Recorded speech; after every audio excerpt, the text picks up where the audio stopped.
दुआए कनूत का फ़लसफ़ा। नमाज वितर की तीसरी रकत में दुआए कनूत पढ़ना सुन्नत रसूल सल्लल्लाहु अलैहि वसल्लम है। हज़रत अबू बकर सिद्दीक़ रज़ी अल्लाह ताला अन्हो, हज़रत उमर फ़ारूक रज़ी अल्लाह ताला अन्हो, हज़रत उस्मान गनी रज़ी अल्लाह ताला अन्हो और हज़रत मौला अली मुर्तज़ा करमल्लाहु वजहुल करीम रज़ी अल्लाह ताला अन्हो फरमाते हैं कि हजूर नबी पाक सल्लल्लाहु अलैहि वसल्लम वितर की आखिरी रकत में दुआए कनूत पढ़ते थे और तमाम सहाबा रिज़वानुल्लाह ताला अलैहिम अजमाइन भी यही करते थे।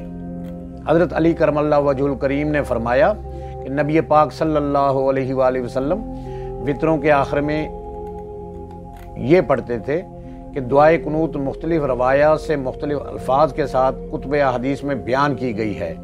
फुक़हाए इकराम ने भी इसको नकल किया है। बहरहाल जो भी दुआए कनूत अहदीस से साबित हो हम वितर की आखिरी रकत में पढ़ सकते हैं। मज़कूरा बाला तसरीहात से मालूम हुआ कि दुआए कनूत हजूर नबी पाक सल्लल्लाहु अलैहि वसल्लम की सुन्नत है।